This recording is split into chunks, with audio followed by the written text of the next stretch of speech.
괜찮아? 다친 데는 없어? 대저택의 거실을 지나던 중 놀고 있던 아이와 부딪힌 재벌 회장 한도식은 무심코 말했습니다. 하지만 고개를 든 아이의 얼굴을 보는 순간 한 회장은 숨이 멎을 듯 그 자리에 굳어버렸습니다. 20년 전 흔적도 없이 사라졌던 자신의 딸이 지금 바로 눈앞에 있었기 때문입니다. 죽은 줄로만 알았던 딸이 어떻게 6살의 그 모습으로 자신의 눈앞에 있는 걸까요? 사연을 시작하기 전에 구독과 좋아요로 함께 해주시면 큰 힘이 됩니다. 지금 어디에서 듣고 계신지도 댓글로 알려주시면 그 자리에 행운이 함께하길 바라겠습니다. 늦은 봄 햇살이 따스하게 내리쬐는 오후, 김미주는 동네 식당 행복반점에서 쉴 새 없이 몸을 움직이고 있었습니다. 점심시간이 되자 약속이나 한 듯 손님들이 몰려들었고 좁은 홀은 주문 소리와 그릇 부딪히는 소리로 가득했습니다. 여기 짜장면 2그릇이요. 탕수육 아직 멀었어요? 물 좀 주세요. 누군가 부르면 또 다른 데서 부르는 소리가 들려왔고 미주는 홀과 주방을 오가며 쉴 틈 없이 뛰어다녔습니다. 설거지통에는 그릇이 산더미처럼 쌓여가고 테이블마다 빈 접시들이 놓여 있었어요.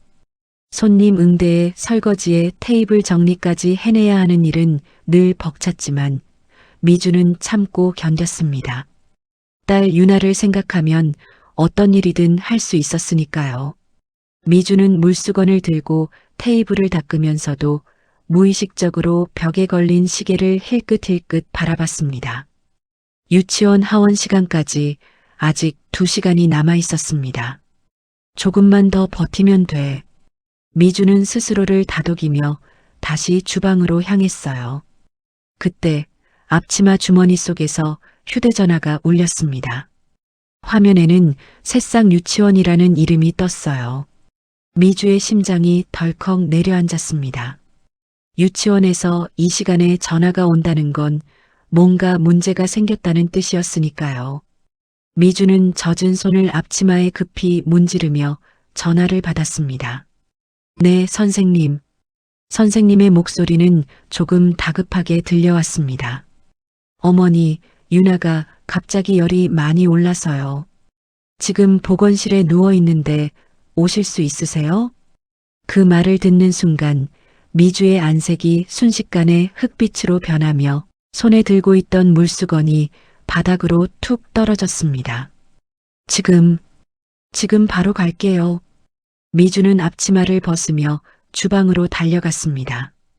커다란 냄비 앞에 서 있던 사장은 인상을 찌푸린 채 고개를 들었습니다. 사장님, 죄송한데 애가 아프다고 해서 잠깐 다녀와야 할 것 같아요. 지금 점심시간인데? 사장의 목소리는 날카로웠습니다. 정말 죄송해요. 유치원에서 연락이 와서요. 금방, 최대한 빨리 다녀올게요. 미주는 사장의 대답을 끝까지 듣지도 못한 채 식당 문을 열고 밖으로 나섰습니다. 등 뒤에서 무슨 말이 들려왔지만 미주에게는 돌아볼 여유가 없었습니다. 그저 아픈 아이가 누워있을 보건실이 미주의 머릿속을 가득 채우고 있었을 뿐이었습니다.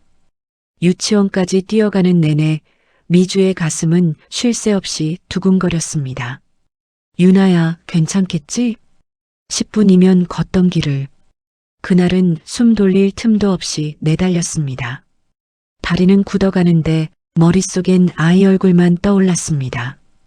헐떡이며 유치원 문을 밀고 들어섰을 때 미주는 잠시 숨을 고를 새도 없었습니다. 보건실 침대 위에 누워있는 유나가 한눈에 들어왔기 때문입니다. 작고 여린 얼굴은 열에 달아올라 붉게 상기돼 있었고 눈꺼풀은 힘없이 내려와 있었습니다. 엄마. 유나는 가느다란 목소리로 미주를 불렀어요. 아이의 힘없는 목소리가 미주의 가슴을 후벼 파는 것 같았습니다. 미주는 서둘러 아이 곁으로 다가가 이마에 손을 얹었습니다. 뜨거운 열기가 손바닥으로 전해졌어요. 체온계를 확인하는 순간 미주는 숨을 삼켰습니다. 38.5도. 괜찮아, 유나야. 엄마 왔어. 미주는 유나를 조심스럽게 안아 올렸습니다. 평소 같으면 까르르 웃으며 안겼을 아이가 오늘은 힘없이 축 늘어져 있었어요.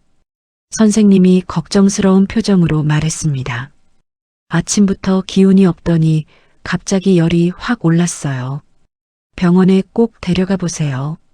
네, 감사합니다. 미주는 고개를 숙여 인사를 하고 아이와 함께 곧장 유치원을 나섰습니다. 천만다행으로 동네 소아과는 멀지 않았습니다. 미주는 아이를 안은 채 숨을 고르며 병원 문을 밀고 들어섰습니다. 대기실 특유의 약 냄새와 아이 울음소리가 그날따라 유난히 가슴을 눌렀습니다. 진료실에 들어서자 의사는 유나의 목과 귀를 살펴본 뒤 잠시 고개를 끄덕였습니다. 감기 증상이네요.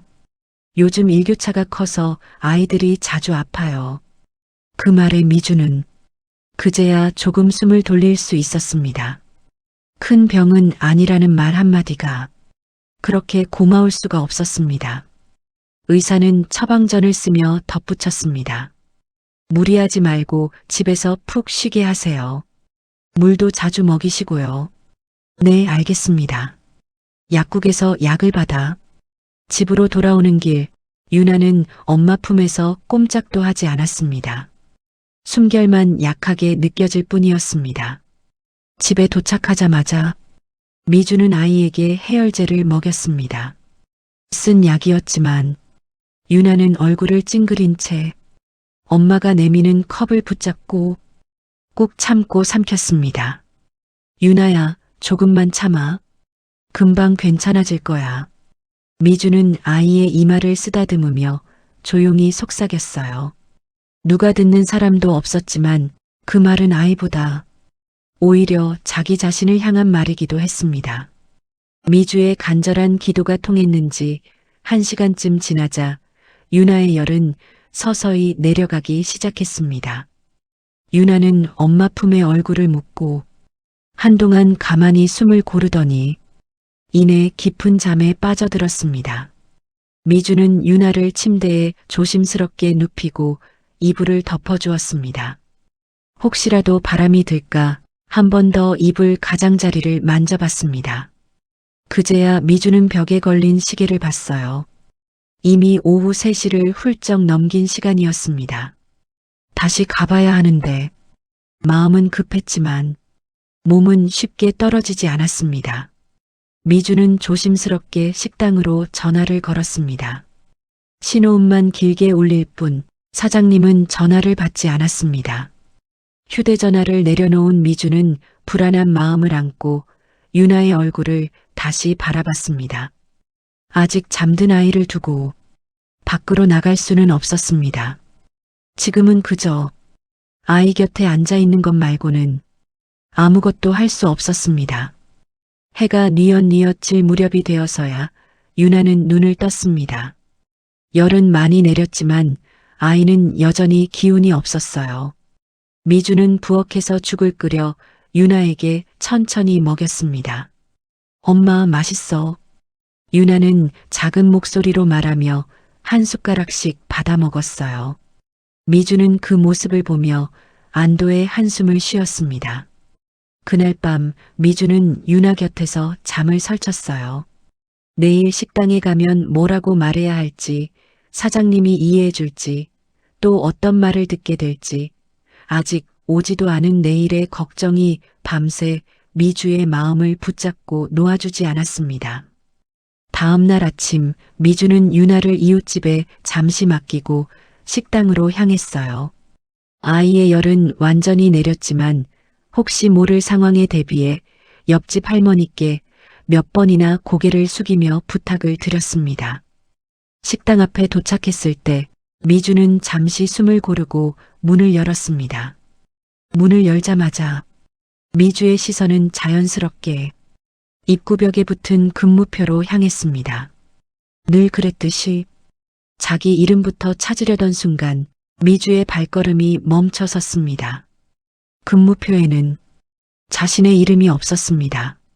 미주는 눈을 의심하며 다시 한번 근무표를 뚫어지게 들여다봤어요. 분명 어제까지 있던 이름이 깨끗하게 사라져 있었습니다. 그 순간 주방에서 국자가 냄비에 부딪히는 소리가 괜히 더 크게 들렸습니다. 미주는 다리에 힘이 풀린 채 천천히 주방 쪽으로 걸어갔습니다. 사장님은 미주를 보자마자 아무 말 없이 얼굴부터 굳혔습니다. 미주 씨, 어제 갑자기 나가서 장사가 엉망이 됐어요. 손님들 불만도 많았고요.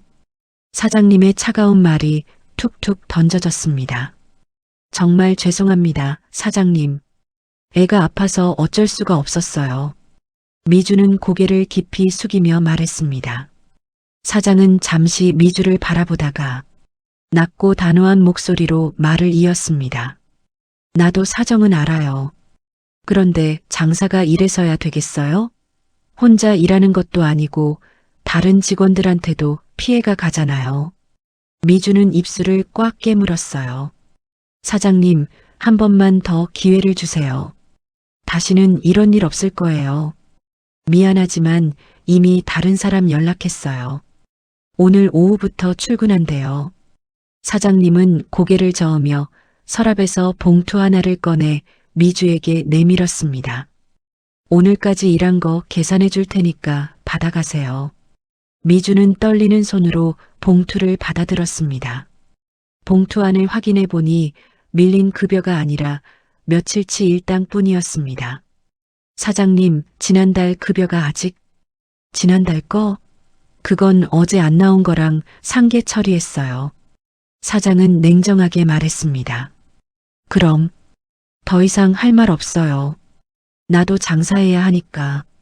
미주는 억울했지만 목구멍까지 올라온 말을 삼키고 고개를 숙인 채 식당 문을 나섰어요. 문을 닫고 나오자 바깥 공기가 차갑게 느껴졌습니다.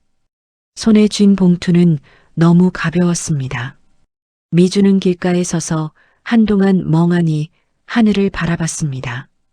파란 하늘 아래 세상은 여전히 평화로웠지만 미주의 눈앞은 캄캄했어요.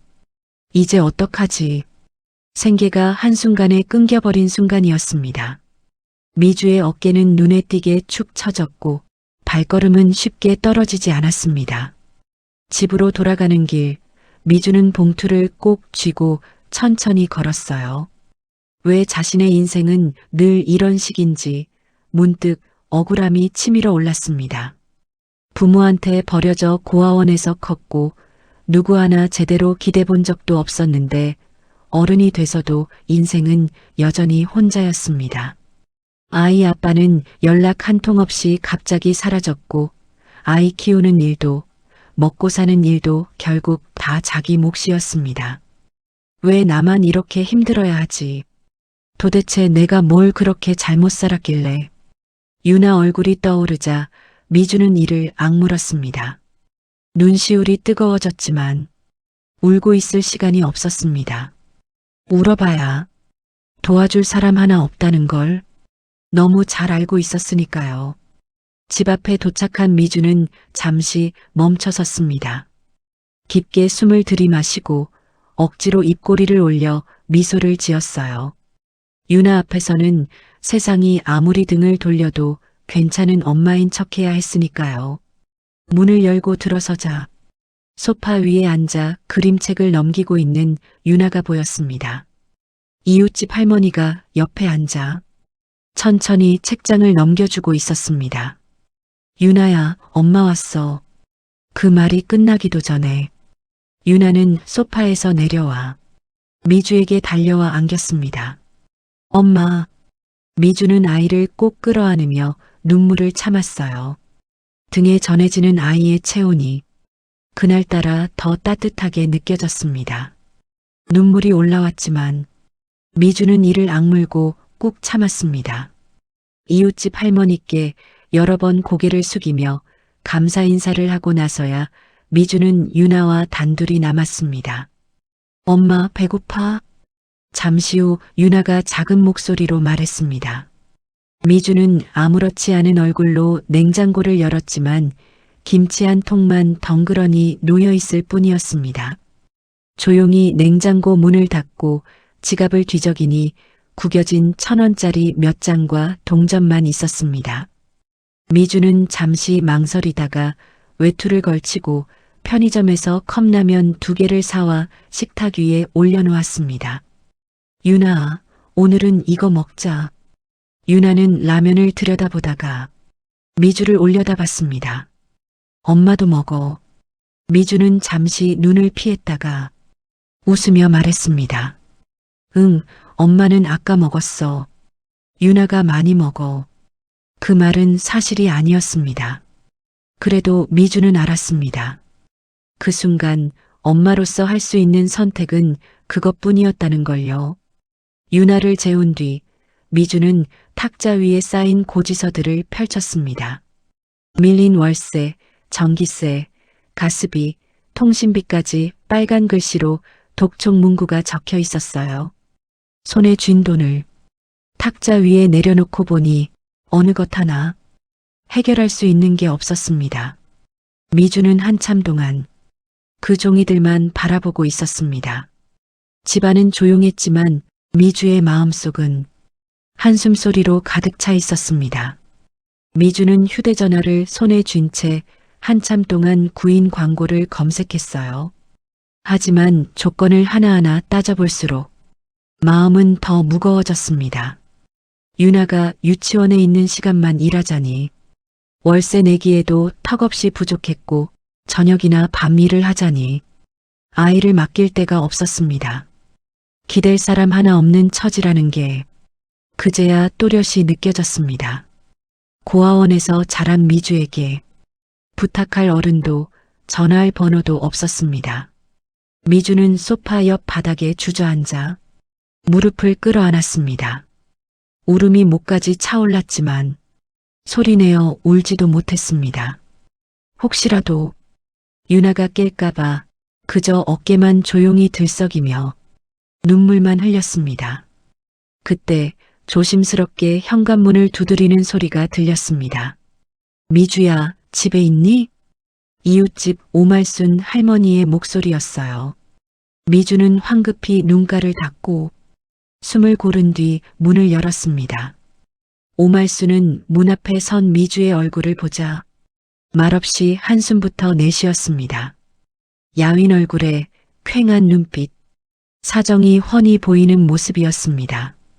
요즘 일이 잘 안 풀리는 모양이구나. 미주는 잠시 망설이다가 고개를 끄덕였습니다. 네, 식당에서 잘렸어요. 오말순은 더 묻지 않았습니다. 그저 고개를 끄덕이며 천천히 방 안으로 들어왔습니다. 잠시 침묵이 흐른 뒤 오말순이 조심스럽게 입을 열었습니다. 미주야, 혹시 입주 도우미 일해볼 생각 없니? 입주 도우미요? 뜻밖의 말에 미주는 고개를 갸웃했습니다.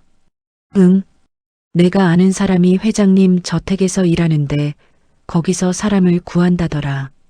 오말순의 말에 미주는 무심코 귀를 기울였습니다. 청소하고 집안일 돕는 거야.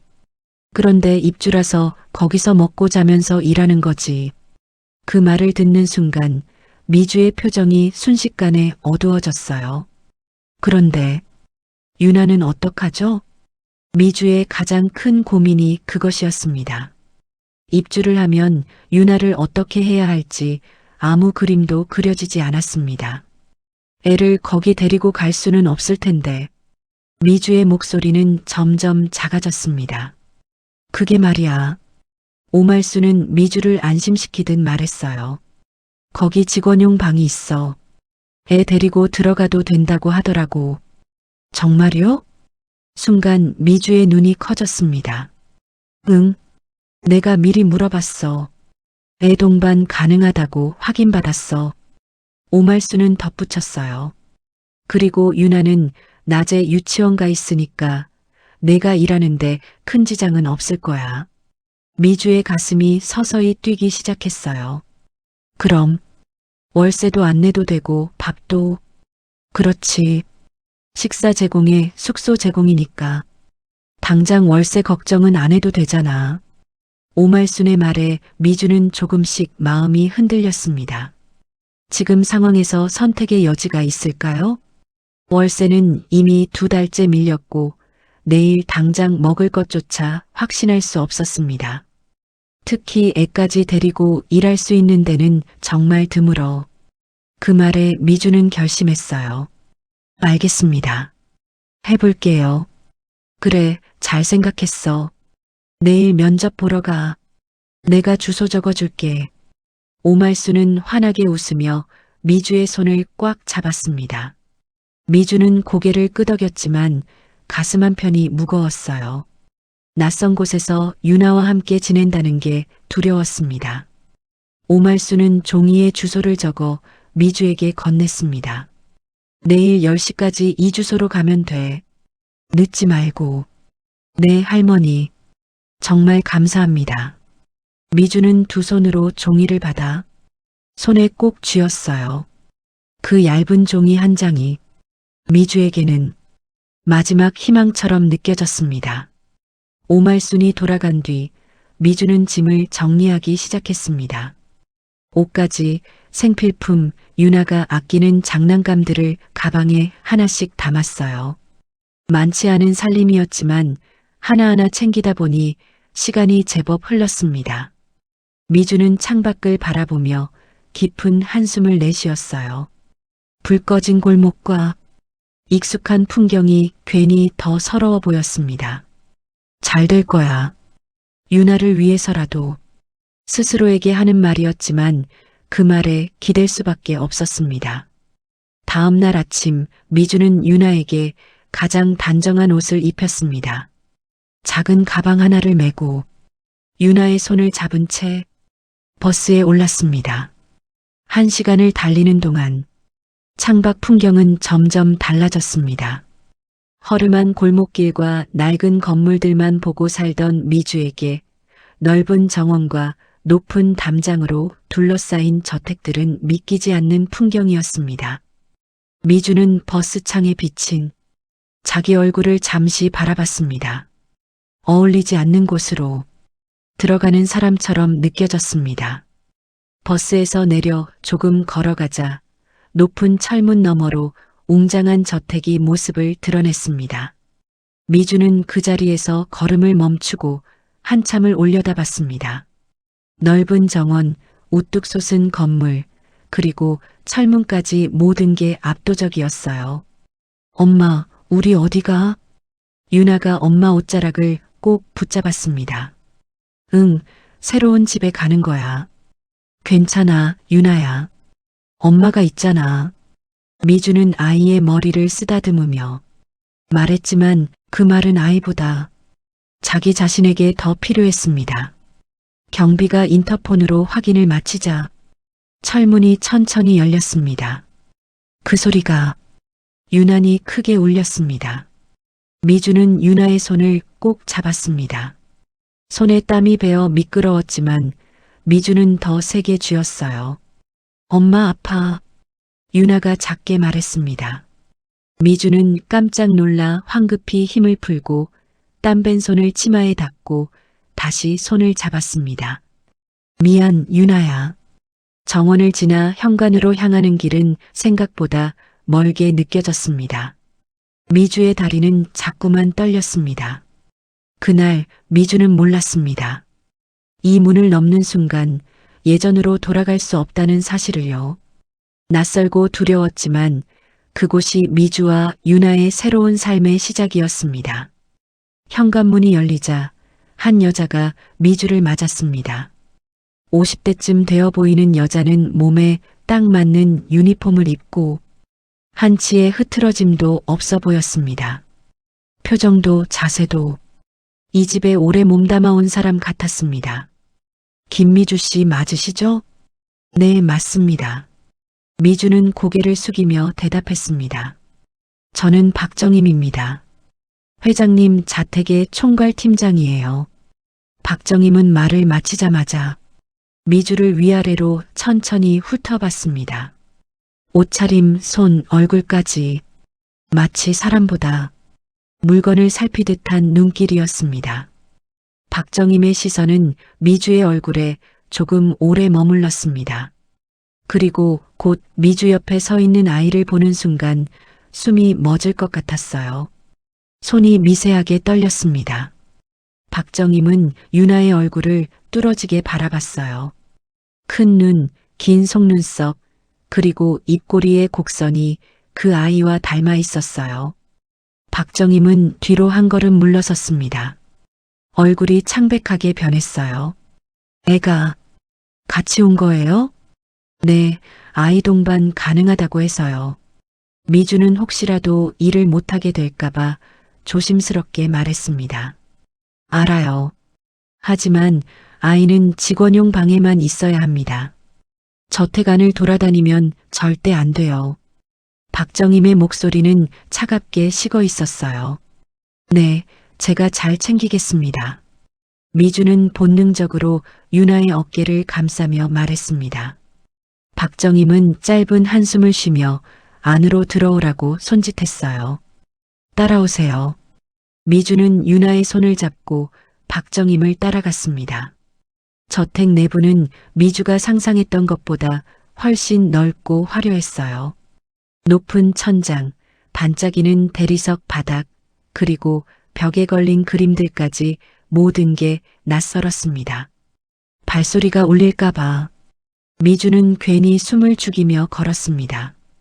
이 집에서는 작은 소리 하나도 눈치가 될 것 같았습니다. 여기가 직원용 공간이에요. 박정임은 복도 끝에 있는 작은 방문을 열었습니다. 방 안에는 침대 하나와 작은 책상, 옷장 하나가 전부였습니다. 화려한 저택과는 달리 필요한 것만 딱 갖춘 공간이었습니다. 여기서 자면 돼요. 애도 같이. 네, 감사합니다. 미주는 천천히 방을 둘러봤어요. 방은 좁았지만 지금까지 살던 원룸보다는 훨씬 깨끗했습니다. 근무 시간은 아침 6시부터 저녁 8시까지예요. 중간에 2시간 휴식 있고요. 박정임은 숨 돌릴 틈도 주지 않고 말을 이어갔습니다. 주말에도 근무하지만 한 달에 이틀은 쉴 수 있어요. 급여는 매달 말일에 지급되고요. 알겠습니다. 미주는 고개를 끄덕였어요. 그리고 회장님은 주중에만 여기 계세요. 주말에는 다른 곳에 계시니까 그땐 좀 조용하죠. 박정임은 한 박자 쉬었다가 가장 중요한 말을 덧붙였습니다. 가장 중요한 건 회장님 동선에 방해되면 안 된다는 거예요. 회장님이 계신 곳에서는 최대한 조용히 일하세요. 네, 명심하겠습니다. 미주는 긴장한 목소리로 대답했어요. 박정임은 미주를 한 번 더 쳐다봤습니다. 사람을 평가하듯 무언가를 확인하듯한 눈빛이었습니다. 하지만 곧 시선은 걷어졌고 대신 유니폼 한 벌을 건넸습니다. 오늘부터 시작이에요. 옷 갈아입고 나오세요. 그 말로 환영 인사는 끝이었습니다. 미주는 유니폼을 받아들고 유나의 손을 한 번 더 꼭 쥐었습니다. 박정임이 나가고 방문이 닫히자 미주는 유나를 침대에 앉혔어요. 유나야, 여기서 엄마 올 때까지 얌전히 기다려야 해. 알겠지? 응, 엄마. 유나는 고개를 끄덕였습니다. 미주는 아이의 볼에 입을 맞추고 서둘러 유니폼으로 갈아입었어요. 버튼을 채우는 손끝이 자꾸만 느려졌습니다. 방을 나서면서 뒤돌아보니 유나가 침대에 작게 앉아 있었습니다. 좁고 어두운 방 안에 혼자 남겨진 아이의 모습이 가슴 깊숙한 곳을 찔렀습니다. 미주는 눈을 질끈 감고 눈물을 참으며 문을 닫았습니다. 복도에서는 박정임이 미주를 기다리고 있었어요. 오늘은 2층 복도부터 시작할게요. 청소도구는 여기 있어요. 미주는 말없이 청소도구를 받아들고 2층으로 올라갔습니다. 넓은 복도 양쪽으로 방문들이 줄지어 있었고 발소리마저 크게 울릴 것 같았습니다. 미주는 최대한 소리를 죽여 조용히 청소를 시작했습니다. 바닥을 닦고 먼지를 털고 창문을 닦았어요. 반짝이는 대리석 바닥을 닦으면서도 미주의 마음은 좁고 어두운 방 안에 홀로 있을 아이에게 가 있었습니다. 유나가 괜찮을까? 하지만 일손을 멈출 수는 없었어요. 1시간 조금 지났을 즈음 미주는 자신도 모르게 무의식적으로 콧노래를 흥얼거렸습니다. 어디서 배웠는지도 기억나지 않았지만 어릴 적부터 마음이 불안할 때면 저절로 흘러나왔습니다. 아주 작은 소리였지만 고요한 복도에서는 또렷이 울려 퍼졌어요. 그때 복도 끝에 있던 서재 문이 살짝 열려 있었습니다. 서재 안에서 한도식 회장이 서류를 보고 있었어요. 회장은 복도에서 들려오는 노랫소리에 손을 멈췄습니다. 어디선가 들려오는 노랫소리가 회장의 귀에 낯설지 않았어요. 아주 오래전 아내가 즐겨 부르던 노래였습니다. 회장은 서류를 천천히 내려놓았어요. 기억 속에서 아내의 모습이 떠올랐습니다. 아내는 어린 딸을 재우며 그 노래를 불러주곤 했어요. 회장은 자리에서 일어나 서재 문 쪽으로 다가갔습니다. 복도를 바라보니 한 여자가 등을 보인 채 바닥을 닦고 있었습니다. 얼굴은 보이지 않았습니다. 그런데도 그 뒷모습이 묘하게 마음에 걸렸습니다. 회장은 잠시 그 자리에 서 있었습니다. 여자는 계속 노래를 흥얼거리며 묵묵히 바닥을 닦았어요. 회장은 무언가 말하려다가 입을 다물었습니다. 그리고 아무 일도 없었다는 듯 조용히 서재로 돌아갔어요. 하지만 마음속 어딘가에서 작은 파동이 일었습니다. 미주는 청소를 마치고 1층으로 내려왔어요. 박정임이 미주를 힐끗 보더니 말했습니다. 일은 깔끔하게 잘하네요. 내일부터는 회장님 서재 근처도 청소해야 하니까 더 조심하세요. 네, 알겠습니다. 미주는 고개를 숙였어요. 그날 저녁 미주는 방으로 돌아가 유나를 품에 안았습니다.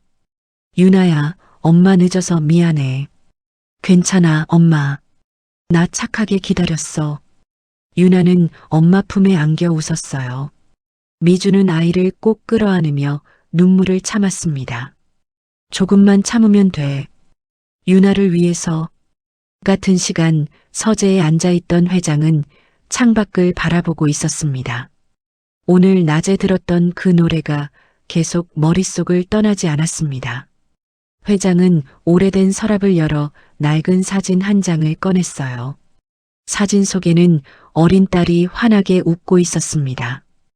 회장은 그 사진을 한참 동안 들여다봤어요. 그 아이가 살아있다면 오늘 복도에서 청소하던 그 여자 정도 나이였을 겁니다. 회장은 사진을 가슴에 꼭 끌어안았습니다. 그리고 조용히 중얼거렸어요. 설마. 아니야.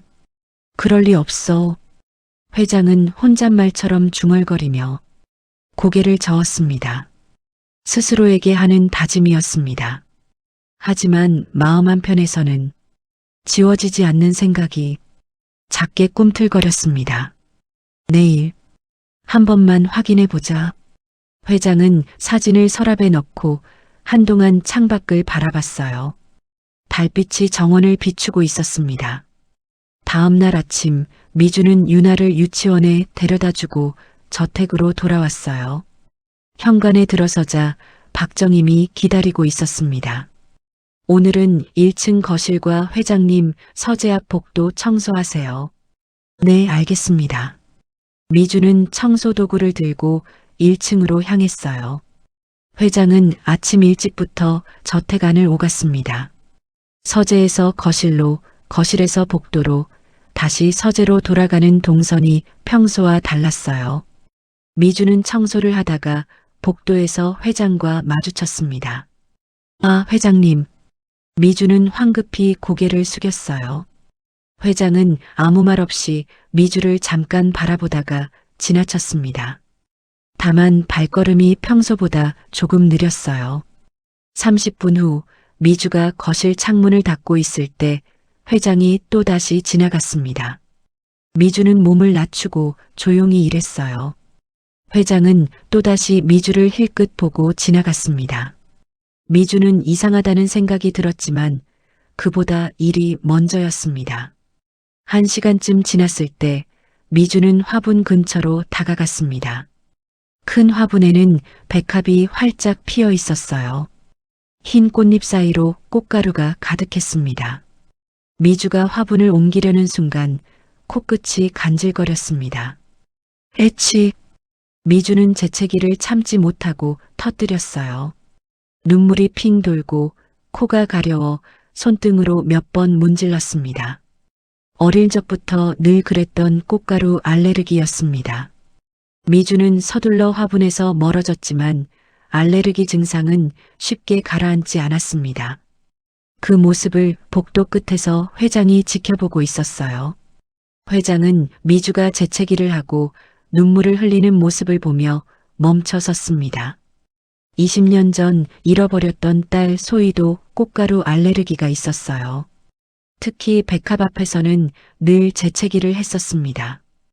회장의 가슴 속에서 어젯밤보다 더 큰 파문이 조용히 번지고 있었습니다. 설마 회장은 그 생각을 애써 떨쳐내고 서재로 돌아와 책상 위에 놓인 서류들을 한 장씩 넘기다 말고 손을 멈췄습니다. 그리고는 마치 아무 일도 아니라는 듯 서류 몇 장을 집어 거실 테이블 위에 내려놓고 나왔습니다. 잠시 후 회장은 내선 전화를 들었습니다. 거실에 있는 직원 한 명을 서재로 보내주게. 미주는 청소를 마무리하고 있을 때 박정임이 다가왔어요. 회장님이 부르세요. 서재로 가보세요. 네. 미주는 순간 고개를 들었습니다. 자신이 불릴 이유가 도무지 떠오르지 않았기 때문입니다. 빨리 가보세요. 박정임의 목소리는 차갑게 식어 있었어요. 미주는 숨을 한번 고르고 서재 문을 두드렸습니다. 들어오세요. 문 안쪽에서 회장의 목소리가 들렸어요. 미주는 조심스럽게 문을 열고 안으로 들어갔습니다. 서재 안은 조용했고 공기가 묘하게 무거웠습니다.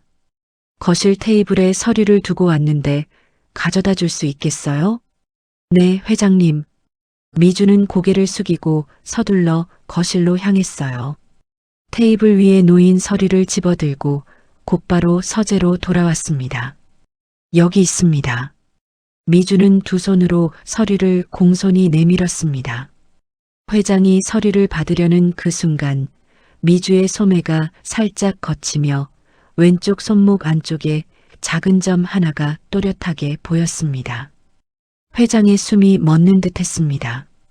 20년 전 매일같이 바라보던 딸의 손목에도 똑같은 자리에 점이 있었습니다.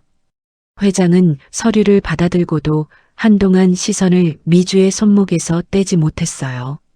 꼭 시간이 잠시 멈춘 것처럼 느껴졌습니다. 미주는 회장이 자신을 뚫어지게 쳐다보는 걸 느꼈고 이유는 알 수 없었지만 가슴이 서늘해졌습니다. 혹시 제가 뭔가 잘못한 게 아니에요. 회장은 황급히 시선을 거뒀습니다. 마주보지 않으려 애쓰는 듯 했지만 손끝은 숨기지 못했습니다. 미세하게, 아주 미세하게 떨리고 있었습니다.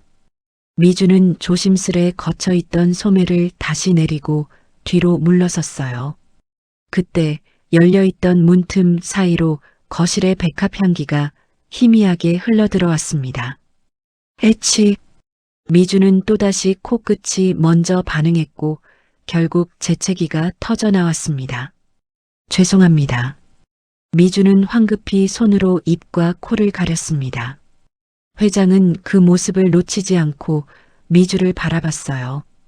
눈물이 맺힌 눈, 붉어진 코끝, 그리고 손목의 점까지 기억 속 어딘가와 겹쳐지고 있었습니다. 꽃향기가 좀 독하지요? 회장이 조심스럽게 물었어요. 네. 꽃가루 알레르기가 좀 있어서요. 미주는 고개를 숙이며 작게 대답했습니다. 그 순간 회장은 더 이상 말을 이을 수 없었어요. 목 안쪽이 꽉 막힌 것처럼 숨이 제대로 쉬어지지 않았습니다. 잠시 침묵이 흐른 뒤 회장은 애써 다른 말을 꺼냈습니다. 일이 힘들지는 않나요? 질문이었지만 안부에 가까운 말이었습니다. 목소리는 눈에 띄게 떨렸습니다. 아닙니다. 감사하게 일하고 있습니다. 미주는 공손하게 대답했습니다. 회장은 미주의 얼굴을 다시 한번 찬찬히 바라봤습니다. 어딘가 낯익은 느낌이 들었고 설명할 수 없는 익숙함이 가슴 안쪽을 건드렸습니다. 하지만 아직은 확신할 수는 없었어요. 그럼 이만 가보겠습니다. 미주가 조심스럽게 말했습니다. 그래요, 수고하세요. 회장은 담담히 고개를 끄덕였어요. 미주가 서재를 나가고 문이 닫히는 소리가 들리자 회장은 몸에 힘이 풀린 듯 그 자리에 주저앉았습니다. 노래, 꽃가루 알레르기, 손목의 점. 머릿속에서 모든 퍼즐 조각이 맞춰지기 시작했습니다. 회장은 서랍을 열어 낡은 사진을 꺼냈어요. 사진 속 딸의 손목을 유심히 들여다봤습니다. 똑같은 자리에 똑같은 점이 있었어요.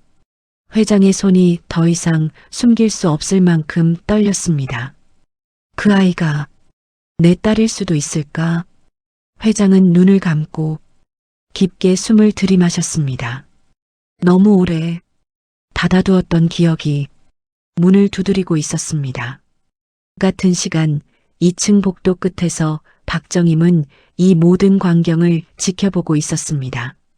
아침부터 회장이 유난히 자주 1층을 오가는 것도 이상했고 굳이 미주를 서재로 부른 것도 이해되지 않았습니다. 박정임은 주먹을 꽉 쥐었어요. 회장님이 저 여자에게 왜? 뭔가 설명할 수 없는 불길한 예감이 등줄기를 타고 내려왔습니다. 박정임은 곧장 1층으로 내려갔어요. 미주는 아무 일도 없었다는 듯 다시 청소를 시작하고 있었습니다. 미주 씨. 박정임의 목소리는 날이 서 있었습니다. 네, 팀장님. 미주는 얼른 고개를 들었습니다. 오늘부터 청소 동선을 바꿀 거예요. 1층은 제가 직접 할 테니까 미주 씨는 3층을 맡으세요. 네, 알겠습니다. 미주는 고개를 끄덕였어요. 박정임은 미주를 차갑게 쳐다봤습니다. 그리고 회장님과 개인적인 대화는 삼가세요. 우리는 직원일 뿐이에요. 네, 알겠습니다. 미주는 당황한 기색을 숨긴 채 다시 한번 고개를 숙였습니다. 하지만 그 순간에도 미주의 가슴은 이유 모를 불안으로 조용히 조여오고 있었습니다.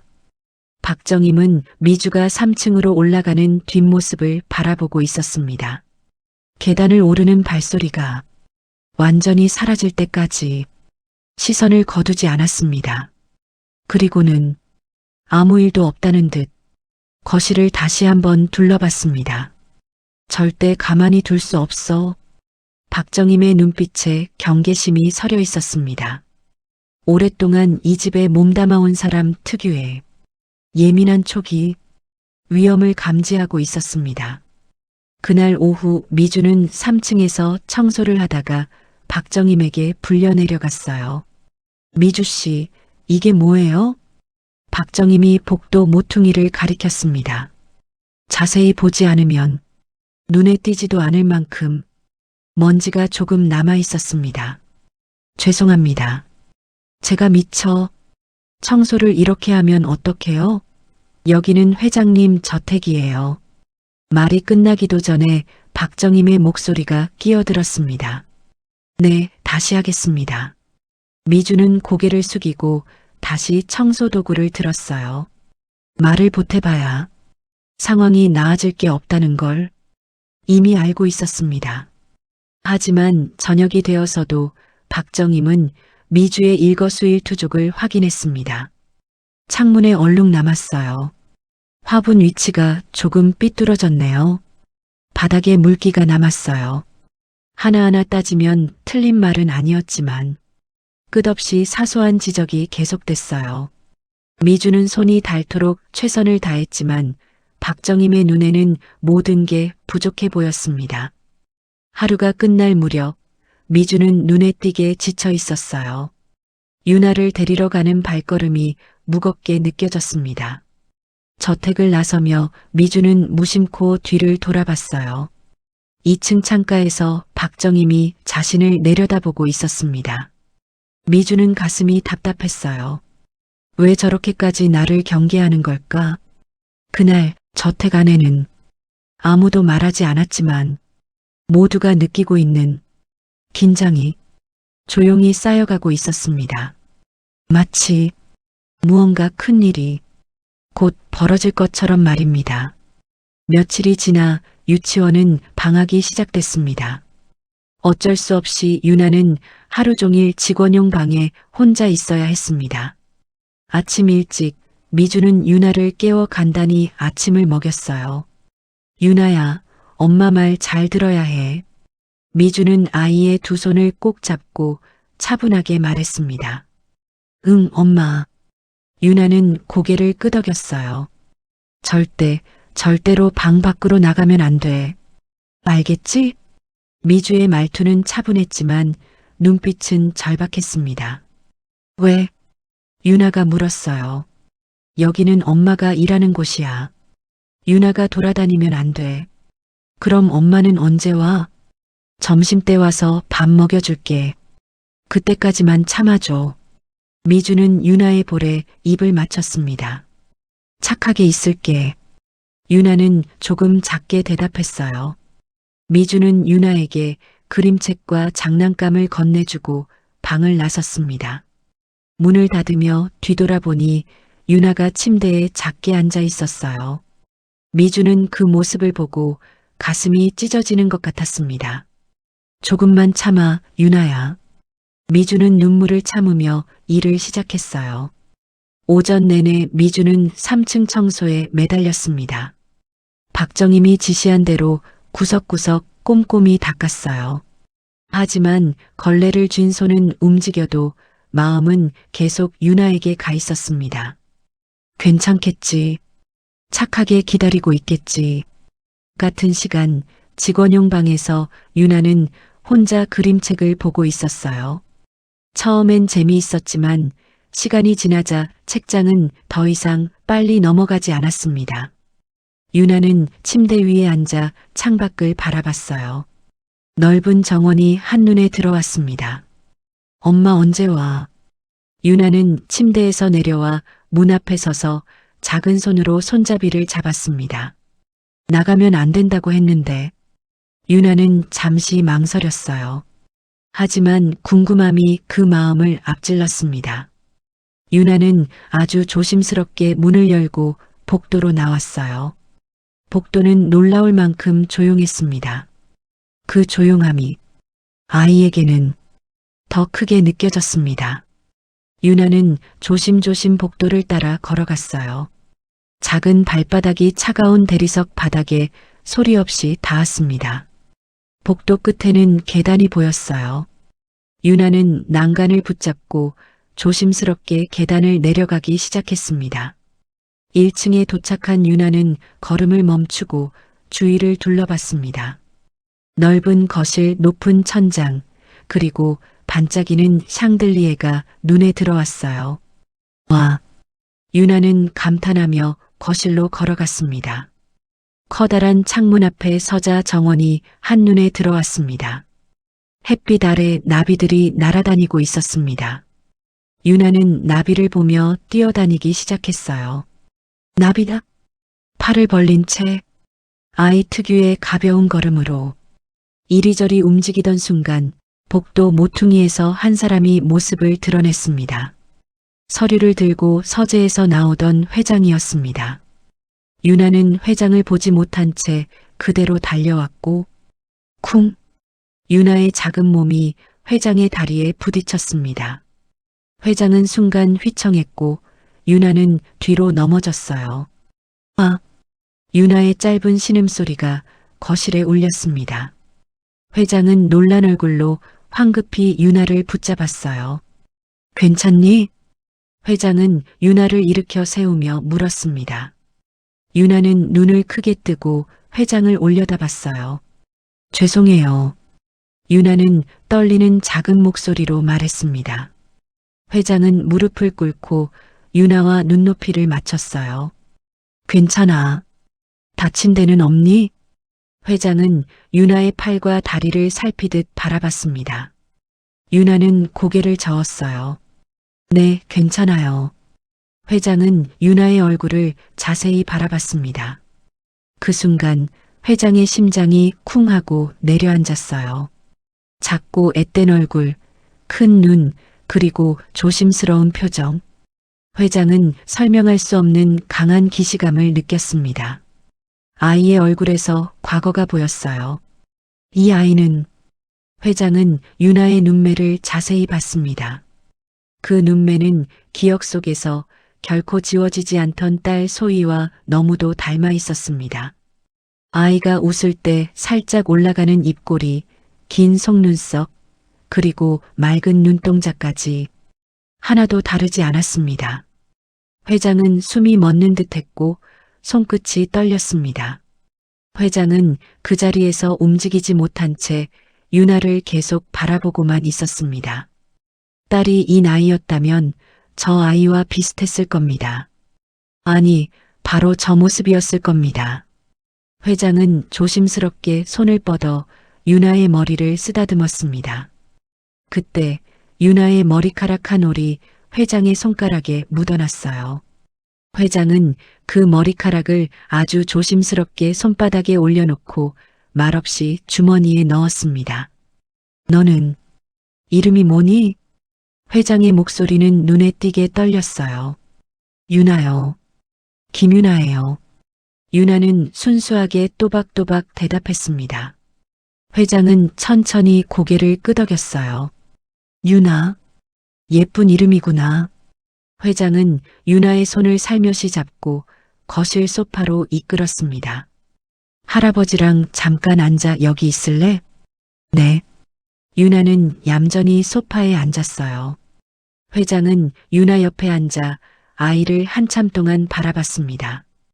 유나의 작은 손, 맑은 눈동자, 수줍은 미소까지 모든 게 소중했어요. 이 아이가 혹시 회장은 그 생각을 끝까지 잊지 못한 채 유나의 이야기를 들었습니다.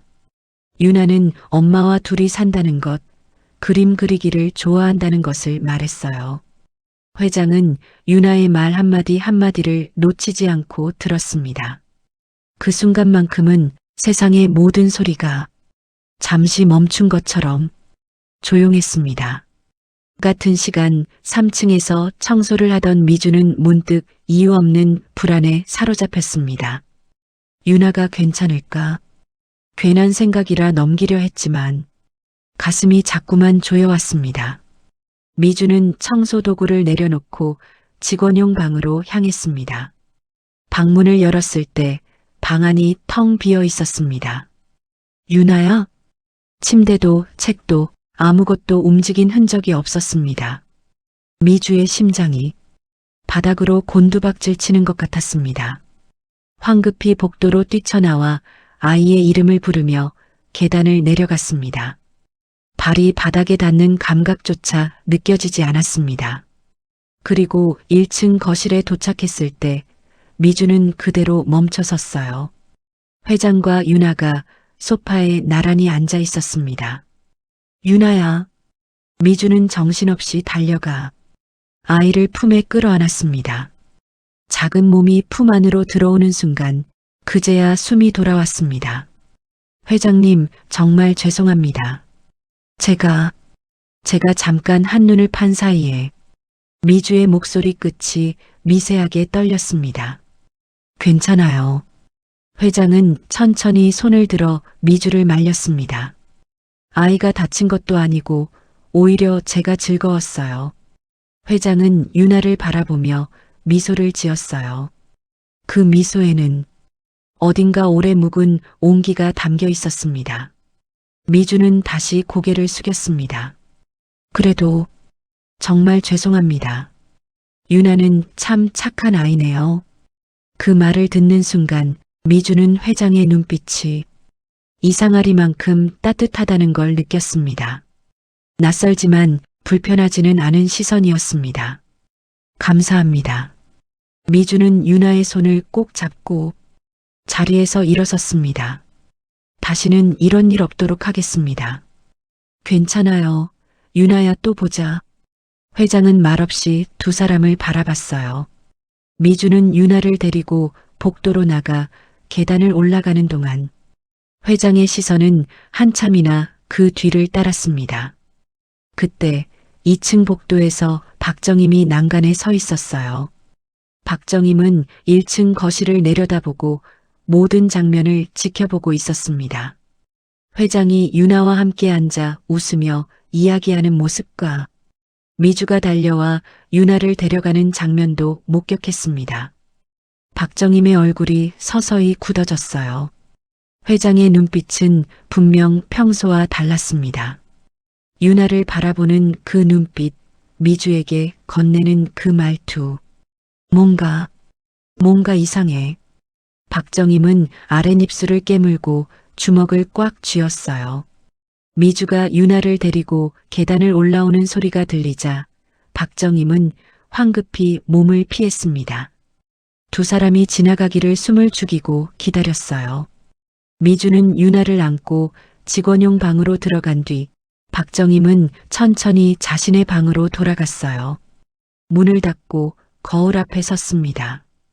거울 속 얼굴은 자신도 낯설 만큼 일그러져 있었습니다. 회장님이 저 아이를 저렇게 보다니. 박정임은 서랍을 열었습니다. 깊숙이 숨겨둔 작은 금팔찌가 눈에 들어왔습니다. 어린아이용 팔찌였고 안쪽에는 한소희라는 이름이 새겨져 있었습니다. 박정임은 손을 부들부들 떨며 그것을 꺼냈어요. 그럴 리 없어. 내가 그 추운 겨울날 그 먼 곳에 버렸는데 살아있을 리가 없어. 박정임은 팔찌를 꼭 쥐었습니다. 팔찌의 차가운 금속이 손바닥에 닿았습니다. 박정임은 과거의 기억이 무자비하게 되살아났습니다. 20년 전 그 겨울날 5살 소희의 손목에서 이 팔찌를 빼앗던 순간이 선명했어요. 아이는 울며 팔찌를 달라고 매달렸지만 박정임은 눈을 돌린 채 팔찌를 거칠게 떼어냈습니다. 절대 안 돼. 박정임은 팔찌를 다시 서랍 가장 깊은 곳에 밀어 넣었습니다. 박정임의 눈빛이 어둡게 가라앉았습니다. 같은 시간 회장은 서재로 돌아가 비서 이성훈을 불렀습니다. 이 비서. 네, 회장님. 회장은 주머니에서 작은 봉투를 꺼냈습니다. 그 안에는 유나의 머리카락이 조심스럽게 담겨 있었습니다. 이것과 내 머리카락으로 유전자 검사를 해주게. 회장은 봉투를 이성훈에게 건넸어요. 유전자 검사요? 이성훈은 순간 놀란 표정을 지었습니다. 조용히 진행하게. 아무도 모르게. 회장의 목소리는 단호했어요. 그리고 김미주 씨에 대해서도 조사를 해주게. 출생 기록, 성장 배경, 가족관계까지 빠짐없이. 알겠습니다, 회장님. 이성훈은 고개를 깊이 숙였습니다. 회장은 고요한 창밖을 바라봤습니다. 이제 진실을 알게 되겠지. 회장은 서랍을 열어 사진을 꺼냈어요. 사진 속 딸의 얼굴과 오늘 본 유나의 얼굴이 겹쳐졌습니다. 회장은 그 사진을 가슴에 꼭 끌어안았어요. 그리고 아무도 듣지 못할 만큼 낮게 중얼거렸습니다. 반드시 확인해야 해. 그날 밤 저택 안에는 말로 하지 않은 긴장이 천천히 그러나 분명하게 쌓여가고 있었습니다. 회장은 유전자 검사 결과를 기다리는 동안 조용히 미주를 살폈습니다. 그 사이 미주는 박정임의 지시에 따라 여전히 3층 청소를 맡고 있었습니다. 박정임은 미주가 회장과 마주칠 기회조차 없도록 동선을 세심하게 나누고 있었습니다. 그러던 어느 날 오후 박정임은 미주를 불렀습니다. 미주 씨, 오늘은 2층 사무실을 청소해 주세요. 네, 알겠습니다. 미주는 청소 도구를 챙겨 2층으로 향했어요.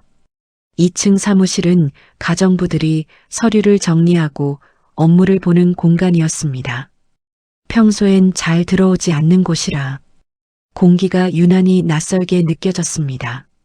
미주가 조심스럽게 문을 열고 사무실 안으로 들어갔어요. 사무실 안에는 책상 몇 개와 서류 캐비닛이 줄지어 놓여 있었습니다. 창문 너머로 들어오는 빛이 어딘가 싸늘했습니다. 미주는 바닥부터 닦기 시작했습니다. 걸레 소리만 사무실 안에 조용히 울렸습니다. 그러다 한쪽 구석에 놓인 박정임의 책상이 눈에 들어왔습니다. 깔끔하게 정리돼 있던 자리였습니다. 책상 주변을 닦으려고 다가간 순간 미주는 걸음을 멈췄습니다. 서랍 하나가 살짝 열려 있었기 때문입니다. 미주는 잠시 망설이다가 그 서랍을 닫아주려 손을 뻗었습니다. 그런데 무심코 안을 들여다보는 순간 눈길이 멈춰섰습니다. 서랍 안에는 낡은 사진 몇 장이 놓여 있었습니다. 미주는 숨을 죽인 채 사진을 조금 더 들여다봤습니다. 사진 속에는 젊은 여자가 환하게 웃고 있었습니다. 단정하면서도 기품 있는 얼굴, 한눈에 봐도 평범한 사람은 아니었습니다. 아마도 사모님인 것 같았습니다. 그렇게 생각한 순간 미주의 가슴이 철렁 내려앉았습니다. 사진 위에 검은 펜으로 얼굴을 가로지르는 선이 그어져 있었기 때문입니다. 이게 뭐지? 미주는 사진을 자세히 봤어요. 웃고 있던 얼굴 위로 X자로 선이 그어져 있었고 눈 부분은 까맣게 칠해져 있었습니다. 미주는 숨이 막힌 듯 입술을 굳게 다물었습니다. 서랍 안을 더 보니 작은 자수 손수건이 구겨진 채 구석에 처박혀 있었습니다. 손수건은 원래 고급스러웠을 것 같은데 지금은 때가 잔뜩 묻어 걸레처럼 보였어요. 미주는 손을 떨며 조심스럽게 손수건을 집어들었습니다. 모서리에 작은 글씨로 한이라는 한자가 수놓아져 있었어요. 이건 사모님의 유품 같은데. 미주는 등골이 서늘해졌습니다. 왜 박정임의 서랍 안에 이런 것들을 숨겨두고 있는 걸까요? 그때 복도에서 발소리가 들렸어요. 미주는 황급히 손수건을 서랍에 도로 넣고 서랍을 닫았습니다. 미주는 한동안 그 자리에 서서 심호흡을 해야 했습니다. 이 집에는 아직도 말해지지 않은 과거가 깊숙이 숨겨져 있다는 걸 미주는 본능적으로 느끼고 있었습니다. 미주는 아무 일도 없다는 듯 청소 도구를 들고 다시 바닥을 닦기 시작했어요. 그때 박정임이 사무실로 들어왔습니다. 미주 씨, 청소 다 됐어요? 박정임의 목소리는 아까보다 더 날카로웠어요. 아직 조금 남았습니다. 미주는 고개를 숙인 채 짧게 대답했습니다. 박정임은 대답 대신 자신의 책상 쪽을 힐끗 보고 서랍이 완전히 닫혀 있는지 확인했습니다. 서둘러 끝내고 1층 진열장 정리도 하세요. 네, 알겠습니다. 미주는 작게 대답하고 고개를 끄덕였습니다. 박정임은 미주를 한참 바라보다가 아무 말 없이 사무실을 나갔어요. 문이 닫히는 소리가 유난히 크게 들렸습니다. 미주는 그 자리에 잠시 멈춰 섰습니다. 심장이 빠르게 뛰고 있었습니다. 팀장님이 왜 저런 걸 갖고 있는 거지? 머릿속이 복잡했지만 생각을 이어갈 여유는 없었습니다. 일을 계속해야 했어요. 30분쯤 지나 미주는 2층 청소를 마치고 1층으로 내려갔습니다. 거실 한쪽에는 커다란 유리 진열장이 있었어요. 진열장 안에는 고급스러운 도자기들이 진열되어 있었습니다. 미주는 조심스럽게 진열장 문을 열고 도자기를 하나씩 꺼냈어요. 먼지를 털고 부드러운 천으로 닦았습니다. 도자기 하나하나가 너무도 정교하고 아름다워서 숨조차 조심스러웠습니다. 혹시라도 흠집이 날까봐 손끝에 잔뜩 힘을 주었습니다. 1시간쯤 지났을 때 미주가 마지막 도자기를 닦고 있을 때였습니다. 백자 꽃병이 유난히 맑고 섬세해 보였습니다.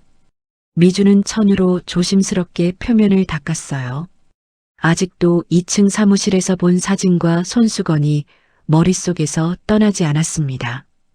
왜 사모님 사진을 저렇게? 생각이 깊어지는 순간 손에 들어가 있던 힘이 아주 잠깐 풀렸습니다. 그 찰나에 도자기가 손에서 미끄러졌어요. 아! 미주는 본능적으로 도자기를 붙잡으려 했지만 이미 늦었습니다. 도자기는 바닥으로 떨어져 산산이 부서졌어요. 콰당! 요란한 소리가 거실을 가득 울렸습니다. 백자 꽃병은 바닥에 떨어져 산산이 부서졌습니다. 미주는 그 자리에 그대로 굳어버렸습니다. 발밑에 흩어진 하얀 도자기 조각들이 현실처럼 느껴지지 않았습니다. 미주의 손이 떨렸고 숨이 가빠졌습니다. 안 돼, 안 돼. 미주는 작게 중얼거리며 조각들을 내려다봤습니다. 그날 하루가, 아니 이 집에 들어온 이후의 모든 시간이 그 소리 하나에 무너져 내리는 것만 같았습니다. 미주는 그대로 주저앉아 무릎을 꿇은 채 조각들을 주우려 했어요. 하지만 조각들은 생각보다 너무 작고 더 날카로웠습니다. 손끝이 베일 것 같아 손을 제대로 뻗지도 못했습니다. 그때 복도에서 성큼성큼 다가오는 발소리가 들렸어요. 박정임이 급한 발소리로 모습을 드러냈습니다. 요란한 소리를 듣고 온 것이 분명했습니다. 이게 무슨 짓이에요? 박정임의 목소리는 깨진 조각처럼 날카로웠습니다. 미주는 고개를 들어 박정임을 봤어요. 죄송합니다. 제가 실수를. 손대지 마세요. 말이 끝나기도 전에 박정임의 고함이 터졌습니다. 미주는 그대로 손을 멈췄어요. 몸이 굳어버린 듯 움직일 수 없었습니다. 박정임은 성큼 다가와 바닥에 흩어진 도자기 조각들을 내려다봤습니다. 이게 얼마나 귀한 건데. 돌아가신 사모님의 유품인데. 박정임의 목소리는 분노로 떨렸지만 눈빛 깊은 곳에는 다른 감정이 숨어 있었습니다. 마치 기다리던 순간이 드디어 왔다는 듯한 빛이었습니다. 미주 씨, 이건 명백한 규정 위반이에요. 박정임이 차갑게 말을 이었습니다. 정말 죄송합니다. 제가 배상이요? 이건 유품이라고요. 박정임은 미주를 내려다봤어요. 미주는 고개를 숙인 채 떨고 있었습니다. 김미주 씨. 박정임의 목소리는 차갑게 식어 있었어요. 규정상 사모님의 유품을 파손한 경우는 즉시 해고 사유입니다. 팀장님, 제발. 미주는 마지막 힘을 다해 애원했어요. 변명하지 마세요. 당신은 오늘로 해고입니다. 박정임은 단호하게 이미 결정이 내려진 듯 보였습니다. 게다가 아이를 데리고 근무하는 것도 문제였어요. 집중하지 못하니까 이런 사고가 난 거 아닙니까? 박정임의 시선이 날카롭게 미주를 찔렀습니다. 지금 당장 짐 싸서 나가세요. 팀장님, 1시간 안에 나가지 않으면 경비를 부르겠어요. 박정임의 목소리는 조금의 흔들림도 없이 냉정했습니다. 미주는 참고 있던 눈물이 주르륵 흘러내렸습니다. 손으로 닦을 힘조차 없었습니다. 박정임은 말없이 미주를 지켜보며 입꼬리를 살짝 올렸어요. 이제 끝이야. 거실 바닥에 흩어진 하얀 도자기 조각들처럼 미주의 하루도 조용히 부서지고 있었습니다. 미주는 직원용 방으로 돌아와 잠들어 있던 유나를 깨웠습니다. 유나야, 일어나자. 우리 나가야 해. 왜 엄마? 유나는 잠이 덜 깬 얼굴로 물었어요. 미주는 아이의 얼굴을 보다가 잠시 말을 잇지 못했습니다. 엄마가 실수를 해서. 미주는 눈물을 참으며 서둘러 짐을 챙겼습니다. 많지 않은 살림이었지만 손이 떨려 가방이 좀처럼 채워지지 않았습니다. 그때 유나는 엄마의 눈물을 보고 울음을 터뜨렸어요. 엄마, 왜 울어? 괜찮아, 유나야. 엄마 괜찮아. 미주는 고개를 돌려 눈물을 삼키려 했지만 이미 눈물이 수도꼭지를 틀어놓은 듯 흐르고 있었습니다. 미주는 아이를 꼭 끌어안았습니다. 아이의 체온이 유난히도 따뜻하게 느껴졌습니다. 잠시 후 미주는 유나의 손을 잡고 복도로 나왔어요. 박정임이 복도 끝에 서서 두 사람을 지켜보고 있었습니다. 빨리 나가세요. 그 말에는 조금의 망설임도 없었습니다. 미주는 고개를 숙인 채 아무 말도 하지 않고 계단을 내려갔습니다. 현관문을 나서는 순간 미주는 무심코 뒤를 돌아봤어요. 저택이 어둠 속에 여전히 크고 단단해 보였습니다. 마치 아무 일도 없었다는 듯이 말이죠. 저녁 하늘은 이미 완전히 어두워져 있었어요. 미주는 유나의 손을 더 꼭 잡고 걸었습니다. 엄마, 우리 어디가? 유나가 조심스럽게 물었어요. 엄마도 잘 모르겠어. 미주는 잠시 걸음을 멈췄다가 고개를 숙인 채 대답했습니다. 그 말이 지금의 전부였고 두 사람은 어둠 속으로 걸어갔어요. 2층 복도에서 박정임은 창가에 서서 미주가 완전히 사라지는 모습을 지켜봤습니다. 그리고 천천히 입꼬리가 올라갔어요. 이제 끝이야. 다시는 돌아오지 마. 박정임은 낮게 중얼거리곤 자신의 방으로 돌아가 서랍을 열었어요. 그 안에는 작은 금팔찌가 그대로 있었습니다. 안쪽에는 한소희라는 이름이 또렷이 새겨져 있었습니다. 박정임은 팔찌를 꺼내 한참 동안 바라봤습니다. 이제 이것도 없애야겠어. 증거는 남겨두면 안 되지.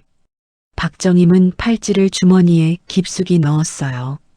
내일 아침 저택 밖 어딘가에 버릴 작정이었습니다. 박정임은 거울을 보며 입가에 미소를 띄었습니다. 이제 정말 끝이야. 하지만 가슴 한편에서는 설명할 수 없는 불안이 좀처럼 가라앉지 않았습니다. 그날 밤 아무도 입 밖에 내지 않은 긴장이 저택 안에 가득했습니다. 마치 끝난 줄 알았던 이야기가 이제 막 다시 시작되려는 것처럼 말이죠. 어둠이 걷히자 박정임은 서둘러 몸을 일으켰습니다. 잠자리에서 눈을 뜨자마자 가장 먼저 떠오른 건 주머니 속에 숨겨둔 그 팔찌였습니다. 밤새 몇 번이나 만지작거리며 확인했던 물건이었어요. 오늘 아침엔 반드시 처리해야 해. 박정임은 옷을 갈아입으며 주머니를 다시 한번 눌러봤습니다. 단단한 감촉이 손끝에 느껴졌어요. 그제야 마음이 조금 가라앉는 듯 했습니다. 박정임은 주머니를 만지작거렸습니다.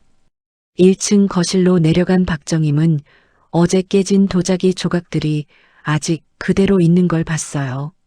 청소 직원들에게 치우라고 지시하지 않았던 겁니다. 박정임은 주위를 둘러봤어요. 아무도 없었습니다. 박정임은 주머니에서 팔찌를 꺼냈어요. 여기에 버리면 도자기 조각이랑 같이 버려지겠지. 박정임은 팔찌를 도자기 조각 사이에 살짝 밀어 넣었습니다. 팔찌는 조각들 사이로 스르르 들어갔어요. 이제 끝이야. 박정임은 안도의 한숨을 쉬었습니다. 그리고 다른 직원에게 연락했어요. 김순자 씨, 1층 거실 도자기 조각 치워주세요. 조심스럽게 모아서 버리고요. 네, 팀장님. 김순자가 대답했습니다. 박정임은 2층으로 올라갔어요. 잠시 후 회장이 1층 거실로 내려왔습니다. 김순자가 바닥에 무릎을 꿇고 도자기 조각을 조심스럽게 줍고 있었어요. 아, 회장님. 김순자는 황급히 일어서려 했습니다. 괜찮네. 계속하시게. 회장이 말했어요. 회장은 김순자 옆에 무릎을 꿇고 앉았습니다. 회장님, 제가 할게요. 김순자가 당황하며 말했습니다. 괜찮네. 회장은 조심스럽게 도자기 조각들을 주었어요. 하얀 조각들이 손에 닿았습니다. 아내가 아끼던 도자기였어요. 회장은 조각 하나하나를 소중히 모았습니다. 그때 부서진 도자기 조각들 사이에서 유난히 눈에 띄는 빛이 스쳤습니다. 햇살을 받은 무언가가 잠깐 반짝였어요. 회장은 손을 멈췄습니다. 그리고 조심스럽게 그 조각들 사이로 손을 넣었습니다. 작은 금팔찌 하나가 손바닥 위에 올라왔어요. 순간 회장의 숨이 턱 막혔습니다. 손끝이 굳어버린 것처럼 움직이지 않았어요. 이게... 회장은 팔찌를 자세히 봤어요. 안쪽에 글자가 새겨져 있었습니다. 한소희. 그 이름을 보는 순간 세상이 멀어지는 것 같았습니다. 가슴 깊숙한 곳에서 오래 묻어두었던 기억이 한꺼번에 밀려왔어요. 소희의 팔찌. 회장의 목소리는 거의 들리지 않을 만큼 낮게 떨렸습니다. 손에 쥔 팔찌가 미세하게 흔들렸어요. 곁에 있던 김순자는 회장의 얼굴을 보고 깜짝 놀랐습니다. 순식간에 창백해진 표정 때문이었어요. 회장님, 괜찮으세요? 회장은 팔찌를 꼭 쥐고 천천히 일어섰습니다. 김순자 씨. 네, 회장님. 이 팔찌가 어떻게 여기에 있었습니까? 저도 모르겠습니다. 회장은 팔찌를 들여다봤어요. 20년 전 아내가 딸에게 선물해준 팔찌였어요. 아내가 웃으며 건네주던 모습이 선명하게 떠올랐습니다. 어떻게 이게 여기에... 회장은 비서 이성훈을 불렀어요. 이 비서, 지금 당장 서재로 오게. 네, 회장님. 회장은 팔찌를 꼭 쥐고 서재로 향했습니다. 잠시 후 이성훈이 서재로 들어왔어요. 회장님, 무슨 일이십니까? 회장은 팔찌를 이성훈에게 보여줬습니다. 이게 1층 거실 도자기 조각 사이에서 나왔네. 이성훈은 팔찌를 받아들었어요. 이건 내 딸 소희의 팔찌일세. 아내가 선물한 거야. 회장의 목소리는 미세하게 떨렸고 이성훈의 눈이 커졌어요. 그럼 어떻게 이게 여기에... 그걸 알아야 하네. CCTV를 확인하게. 누가 이걸 도자기 조각 사이에 놓았는지. 네, 회장님. 이성훈은 경비실로 가서 CCTV 영상을 확인했습니다. 어제 저녁부터 오늘 아침까지의 영상을 빠르게 돌려봤어요. 새벽 6시경 1층 거실에 박정임이 나타났습니다. 박정임은 주위를 살피더니 주머니에서 뭔가를 꺼냈어요. 그리고 도자기 조각 사이에 밀어 넣었습니다. 이성훈은 영상을 멈췄어요. 박정임. 이성훈은 영상을 캡처하고 회장에게 보고했습니다. 회장님, 박정임 팀장이 새벽에 팔찌를 도자기 조각 사이에 버렸습니다. 회장의 얼굴이 서서히 굳어졌고 주먹을 꽉 쥐었습니다. 그 사람에 대해 모든 걸 조사하게. 20년 전부터 지금까지. 네, 회장님. 이성훈은 즉시 조사를 시작했어요. 박정임의 과거 기록, 채용 경로, 그리고 20년 전 행적까지 모두 추적했습니다. 그리고 사모님의 개인 금고를 확인했어요. 금고 안에는 오래된 일기장이 있었습니다. 사모님이 생전에 쓴 일기였어요. 이성훈은 일기를 펼쳐 읽기 시작했습니다. 박정임이 나를 보는 눈빛이 이상하다. 질투에 가득 차 있다. 오늘도 박정임이 남편 곁을 맴돌았다. 저 사람은 이 집 안주인이 되고 싶어 한다. 박정임이 소희를 볼 때마다 증오의 눈빛을 보인다. 무섭다. 일기는 계속됐습니다. 부인은 박정임의 행동을 기록하고 있었어요. 그리고 마지막 페이지에는 이런 글이 적혀 있었습니다. 소희가 사라진 날 박정임도 집에 없었다. 우연일까? 나는 믿을 수 없다. 박정임은 나와 소희를 질투했다. 내 자리를 원했다. 증거를 모으고 있다. 언젠가 진실이 밝혀질 것이다. 이성우는 일기를 조심스럽게 덮었고 곧장 회장님에게 보고하러 갔습니다. 회장님, 조사 결과를 보고 드립니다. 말해보게. 사모님께서 생전에 일기를 쓰셨습니다. 그 안에 박정임에 대한 의심이 기록되어 있습니다. 이성우는 일기를 회장에게 건넸어요. 회장은 일기를 펼쳐 읽기 시작했습니다. 한 장, 한 장 넘길 때마다 회장의 얼굴은 굳어갔어요. 아내가 이미 알고 있었구나. 회장의 목소리는 떨렸습니다. 박정임을 불러오게. 네, 회장님. 잠시 후 박정임이 서재로 들어왔습니다. 방 안 공기가 달라져 있었습니다. 회장의 눈빛을 보는 순간 박정임의 심장이 철렁 내려앉았습니다. 회장님, 부르셨습니까? 회장은 대답하지 않고 팔찌를 책상 위에 내려놓았습니다. 박정임의 얼굴에서 순식간에 핏기가 사라졌습니다. 그게 왜? 내가 새벽에 도자기 조각 사이에 버린 거 다 봤어. 회장의 목소리는 차갑게 식어 있었어요. 박정임은 몸을 떨며 뒤로 물러섰습니다. 회장님, 이건 내 딸 소희의 팔찌야. 회장은 박정임의 말을 끊었습니다. 20년 전 실종됐을 때 손목에 차고 있던 거지. 서재 안이 숨막히도록 조용해졌습니다. 어떻게 내가 이걸 갖고 있는 거야? 박정임은 회장의 말에 아무 말도 하지 못했습니다. 대답해. 서늘하고 차가운 한마디였습니다. 박정임은 그대로 무릎을 꿇었습니다. 죄송합니다, 회장님. 박정임의 목소리는 떨렸습니다. 저는 내 딸에게 무슨 짓을 한 거야? 박정임은 고개를 들어 회장을 똑바로 쳐다봤습니다. 눈물이 흘러내렸지만 눈빛은 오래 눌러둔 광기로 가득 차 있었습니다. 그 여자가 너무 미웠어. 박정임의 목소리가 점점 높아졌습니다. 당신 옆자리는 원래 내 거였어야 했다고. 박정임의 말에 회장의 몸이 얼어붙었어요. 20년 넘게 이 집에서 당신만 바라봤어. 당신 곁을 지켰다고. 박정임은 비틀거리며 일어서서 회장을 향해 한 발 다가갔습니다. 하지만 당신은 그 여자만 봤어. 나는 당신 눈에 보이지도 않았지. 미쳤군. 회장의 목소리는 얼음처럼 차가웠습니다. 그래, 미쳤지.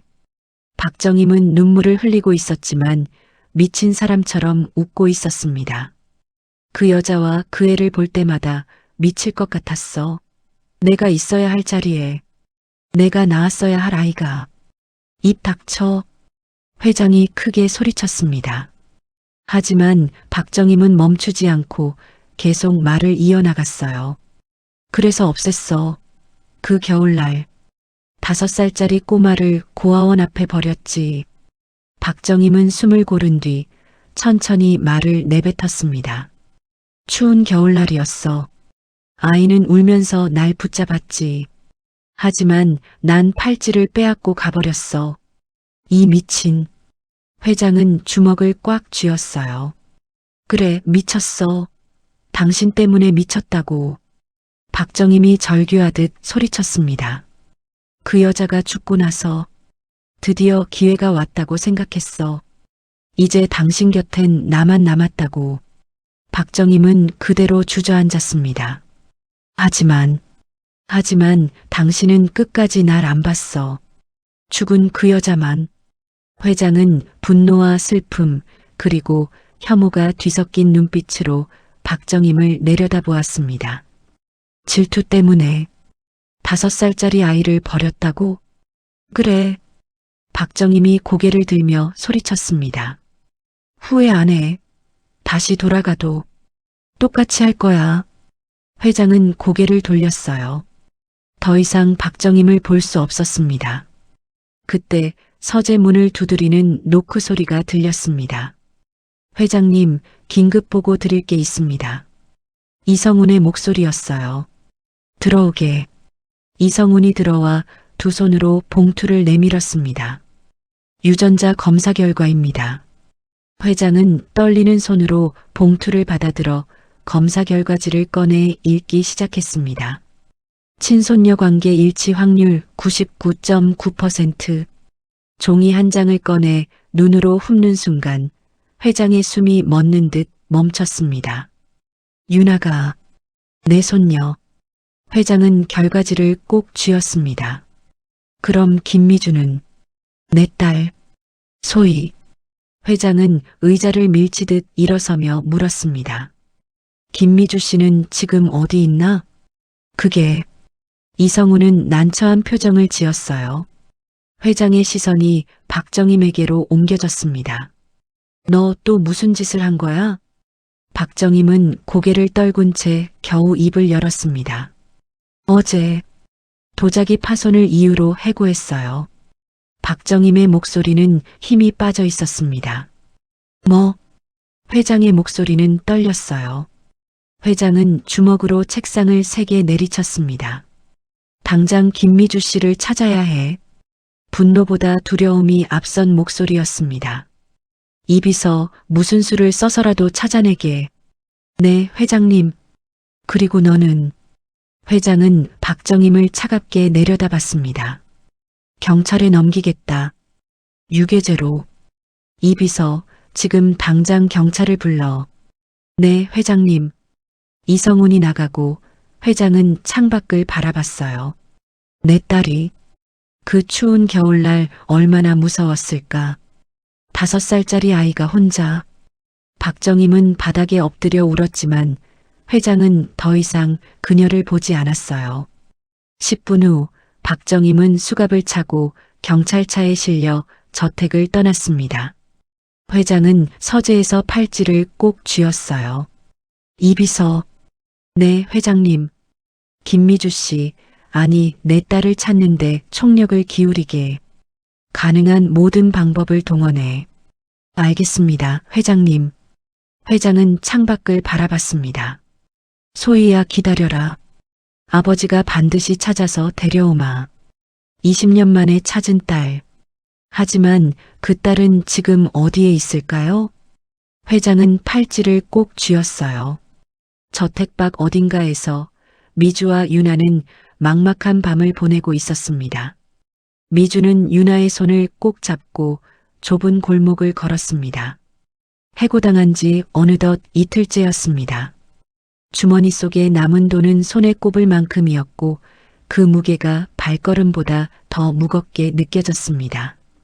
어젯밤은 버스 정류장에서 보냈어요.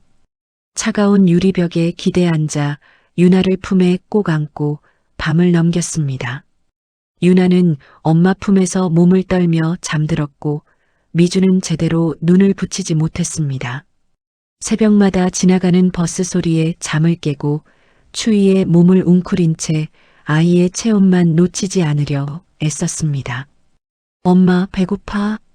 유나가 아직 잠에 잠긴 듯 작은 목소리로 말했어요. 조금만 참아, 유나야. 곧 밥 먹자. 미주는 눈물을 참으며 대답했습니다. 미주는 편의점에 들어가 잠시 망설이다가 컵라면 2개를 집어들었습니다. 계산을 마치고 나니 남은 돈은 고작 3,000원 뿐이었습니다. 핸드폰 화면에는 배터리 5%가 깜빡이고 있었습니다. 미주는 그 숫자를 한참 들여다봤습니다. 충전할 곳도 없네. 미주는 공원 벤치에 앉아 유나에게 라면을 먹였어요. 김이 오르는 컵을 두 손으로 감싸 쥔 아이의 모습이 괜히 더 안쓰러워 보였습니다. 미주는 먹는 둥 마는 둥하며 아이의 접시에 라면을 더 주었습니다. 엄마는 안 먹어? 유나가 오물오물거리며 물었어요. 엄마는 배 안 고파? 유나 많이 먹어. 미주는 웃으며 대답했지만 입가에 힘이 들어가지 않았습니다. 유나는 라면을 후루룩 먹었어요. 미주는 유나를 바라보다가 조용히 눈물을 훔쳤습니다. 오늘 밤은 또 정류장에서 보내야겠지. 미주는 핸드폰을 꺼냈어요. 배터리가 3%로 떨어져 있었습니다. 일자리라도 찾아야 하는데. 미주는 구인 사이트를 열었지만 화면이 한번 깜빡이더니 그대로 꺼져버렸습니다. 미주는 꺼진 화면을 멍하니 바라봤습니다. 손안에서 세상이 끊어진 것 같았습니다. 아, 유나는 라면을 다 먹고 미주를 올려다봤어요.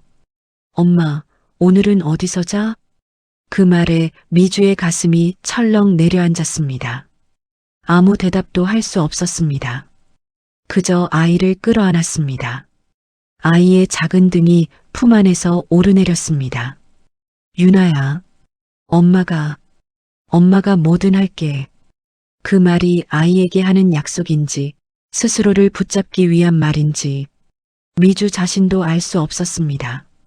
1시간쯤 조금 지났을 무렵 검은색 승용차 2대가 공원 앞에 멈춰 섰습니다. 차에서 이성훈이 내렸고 그 뒤를 따라 회장이 내렸습니다. 이성훈은 공원을 둘러보다가 벤치에 앉아 있는 미주를 발견했어요. 회장님, 저쪽입니다. 회장은 미주를 보는 순간 발걸음이 멈췄습니다. 낡은 옷을 입고 초라한 모습으로 앉아 있는 여자. 아내의 젊은 시절 얼굴이 겹쳐 보였고 기억 속에 멈춰 있던 5살 소희의 얼굴이 그 위에 조용히 포개졌습니다. 회장은 한동안 움직이지 못했습니다. 가슴 깊은 곳에서 무언가가 올라와 숨을 막아버린 듯 했습니다. 그는 아주 천천히 한 걸음씩 다가갔습니다. 그 기척에 미주는 회장을 보는 순간 놀라서 벌떡 일어섰습니다. 회장님. 회장은 미주 앞에 멈춰 섰어요. 참았던 눈물이 핑 돌았습니다. 소희야. 그 이름은 20년 동안 한 번도 입 밖으로 꺼내지 못했던 이름이었습니다. 미주는 어리둥절하며 고개를 저었습니다. 저는 김미주인데요. 아니야. 회장이 조용하지만 단호하게 말했어요. 너는 내 딸 한소희야. 미주는 한 발짝 뒤로 물러섰습니다. 무슨 말씀이신지. 회장은 주머니에서 작은 팔찌를 꺼냈습니다. 이 팔찌, 기억나니? 회장이 팔찌를 미주에게 보여줬어요. 미주는 팔찌를 보는 순간 얼굴이 하얗게 질렸습니다. 이건, 미주는 손을 떨며 팔찌를 바라봤어요. 어디선가 오래된 기억이, 차갑게 얼어있던 기억이 스며 나왔습니다. 추운 겨울날 손목에서 무언가가 거칠게 벗겨지던 감각. 울면서 붙잡았지만 차가운 손이 뿌리치고 돌아서던 모습. 제가 어렸을 때 차고 있던. 미주의 목소리는 떨렸고 끝내 이어지지 못했습니다. 그래. 회장은 미주 앞에 무릎을 꿇었어요. 내가 5살 때 실종됐어. 박정임이. 그 여자가 질투 때문에 너를 고아원 앞에 버렸지. 뭐라고요? 미주는 그 자리에 주저앉았습니다. 회장은 팔찌를 미주 손에 쥐어줬어요. 유전자 검사 결과가 나왔어. 유나는 내 친손녀고 너는 내 딸이야. 회장의 어깨는 크게 흔들렸고 목소리는 떨렸습니다. 20년 동안 찾아 헤매었어, 소희야. 그 말과 함께 20년이라는 세월이 한꺼번에 무너져 내렸습니다. 회장은 미주의 차가운 손을 조심스럽게 잡았어요. 이제 다시는 배고프거나 추운 밤을 보내지 않아도 돼. 버스 정류장에서 떨지 않아도 돼. 미주는 눈물을 흘리며 말없이 회장을 바라봤습니다. 처음으로 아버지라는 존재를 느꼈어요. 회장은 미주와 유나의 손을 잡고 차로 향했습니다. 이 비서 짐을 챙겨주게. 네, 회장님. 이성우는 미주의 낡은 가방을 조심스럽게 들었어요. 저택으로 향하는 차 안에서 미주는 창밖을 바라보고 있었습니다. 손 안에는 팔찌가 꼭 쥐어져 있었습니다. 한소희. 내가 한소희였구나. 이름 하나가 삶 전체를 다시 불러오는 것 같았습니다. 미주는 조용히 숨을 고르며 새로운 삶이 시작되고 있다는 걸 느꼈습니다. 유나는 회장 옆자리에 앉아 말없이 창을 보고 있었습니다.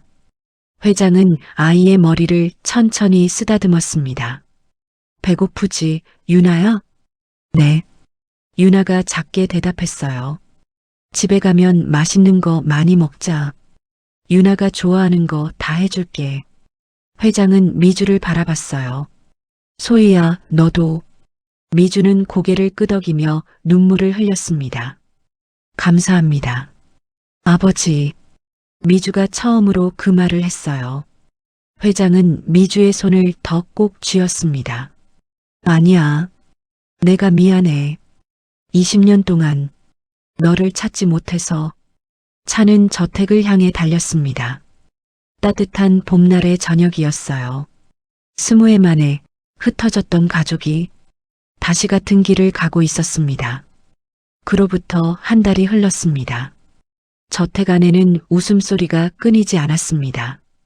유나는 넓은 정원을 이리저리 뛰어다니며 하루를 보냈습니다. 회장은 창가에 서서 그 작은 등을 한참 동안 바라보고 있었습니다. 회장님, 식사 준비됐습니다.